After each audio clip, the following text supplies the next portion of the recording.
What's up, YouTube? This is Too Raw for TV. Alright, so before I get into this video, I want to give a big shout out to Simeon for the $10 donation via the Cash App.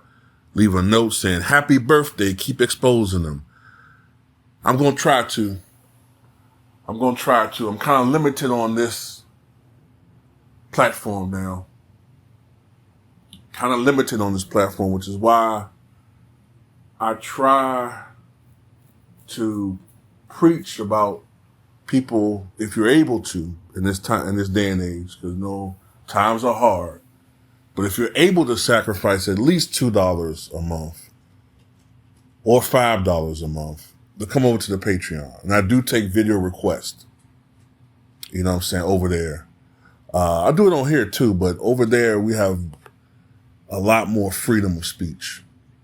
And we can talk about so many different issues, virtually anything over there that's going on. We could talk about over there. We don't have to censor ourselves. We don't have to speak in code. They ain't got to speak in pig Latin, ixnay, agate, fay. We ain't got to talk like that over there. We can say whatever we want to say over there.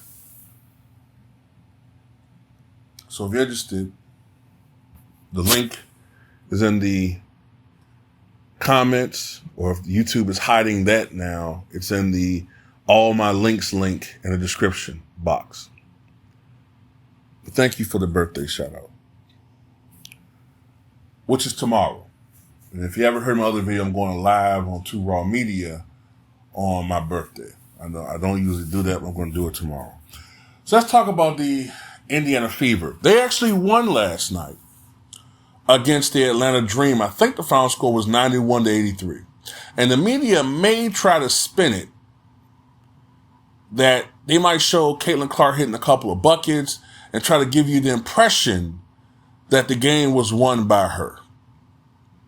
Because they're not really reporting the news, they're promoting a product. That's what sports media is about now, promoting a product, not giving you the sports. See, what's happened with sports is that there used to be a nice balance between sports and entertainment and the business side of it. But now the entertainment and business side of it is now 80% of it, if not 90% of it, and the actual sports is very little. They don't really give you, that's why there's so many misinformed, ill-informed, and non-informed people that we got to deal with on a daily basis. This is the fact. These are the facts. Caitlin Clark has not had a very good season, okay?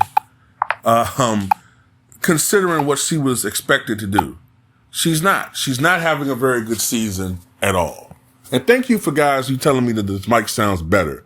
I think it does too. I'm not hearing the hisses and the background noise of either the heater or the AC, which is on full blast right now in VA, because we get ready to get in the midst of a serious motherfucking heat wave. I can't stand the summer. This is one Negro that don't like heat. Give me the cold and snow and ice of winter. I cannot stand summer. I know most black people love it, but I can't stand it.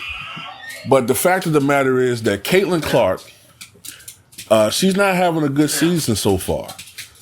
She's not. Last night she had, I think, 7 points with 7 turnovers. 3 of 11 shooting, 1 of 6 from downtown.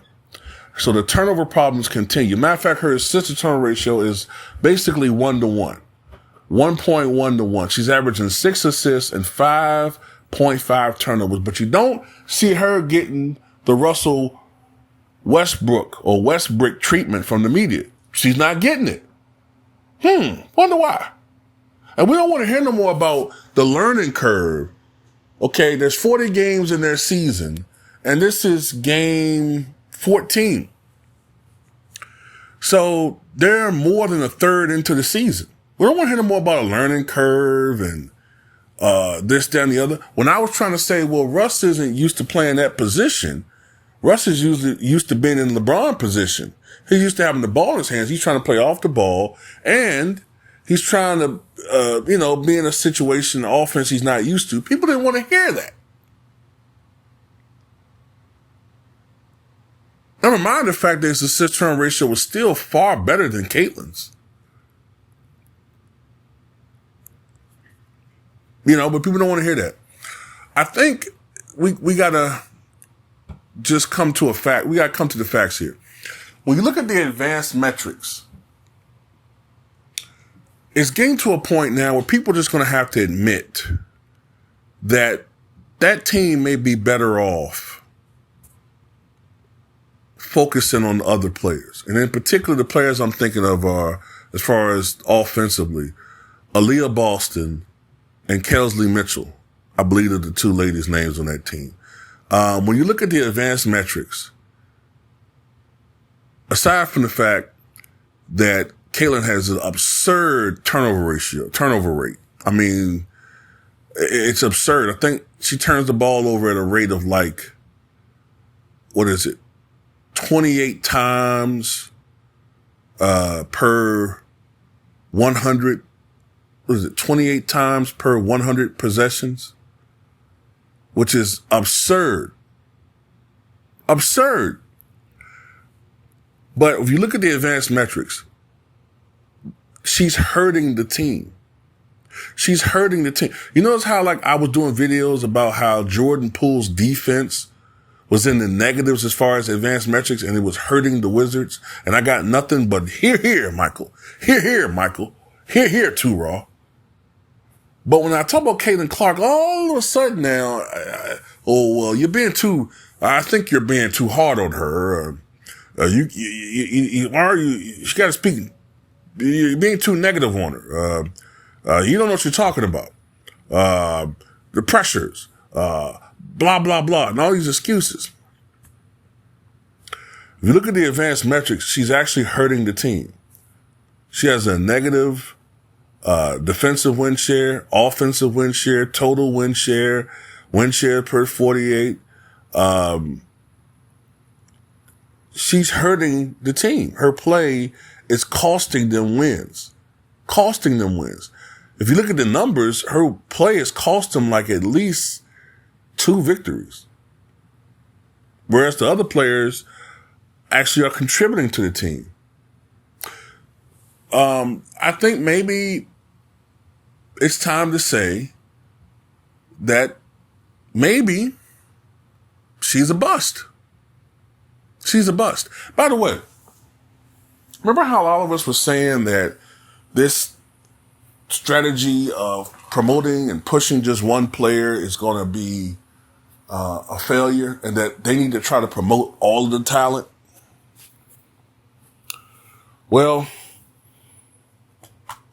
a new report just came out that showed, I can't put links anymore. I used to be able to show you guys links to the articles I was talking about, but YouTube did away with that. They don't want people going away from the sites, from YouTube. So that's why they did away with putting links in, I used to put a link into in my pinned comments. Remember I used to do that? They did away with that. I can't do that anymore. So unless I'm showing you a screenshot of what I'm talking about, you got to just look it up for yourself. I'm sorry, but I'm talking about an article. It says that aside from Caitlin Clark's team and Angel Reese's team to a slightly lesser extent, the WNBA is still seeing losses. It's still not a profitable league. It's still losing money. So despite all of this talk, the WNBA as a whole is still losing money. No one else is watching the other games. And most of it has to do, I would blame the media because they don't promote the game. They're promoting one person. And remember, we saw a similar effect with LeBron Ramon James. Whereas his fans have been so enamored with this guy to the point where they see him as a deity. And if you say anything negative about him, well, man, it's almost like you're committing blasphemy. Well, Caitlin Clark fans are following right in suit. But remember, the NBA as a whole, the fans didn't, because the NBA went about it as, let's just promote one guy instead of promoting the product, the fans are not educated. The fans don't really know the other players like that. They're casuals.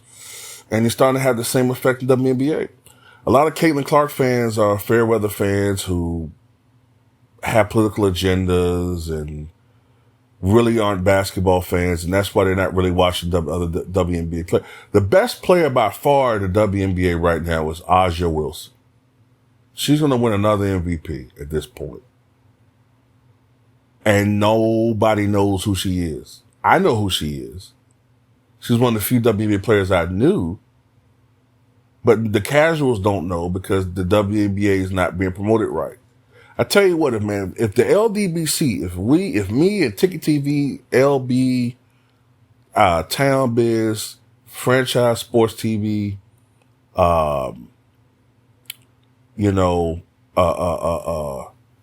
78, T Price, all of the brothers, Herm, Basketball Facts Reloaded, if we all were in charge of promoting WNBA and we went about it the way it's supposed to be, the way we know fans will respond to it, the WNBA would turn around in 2 years. Give us 2 years and we would turn around the WNBA, because you got to promote the talent and rivalries. Promote rivalries. Not just one player that you're just promoting and pushing her as like some guardian of the game. It's not going to work.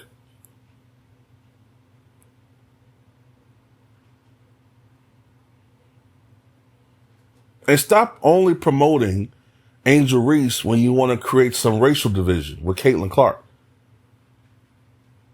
Angel Reese is right now probably a leading candidate for Rookie of the Year, but you wouldn't know that because they're not Stephen A. Smith, Molly Curran, Monica McNutt, Kendrick Perkins, all of that tribe over there, Fox Sports, who's ever over there, I don't really look at them at all anymore.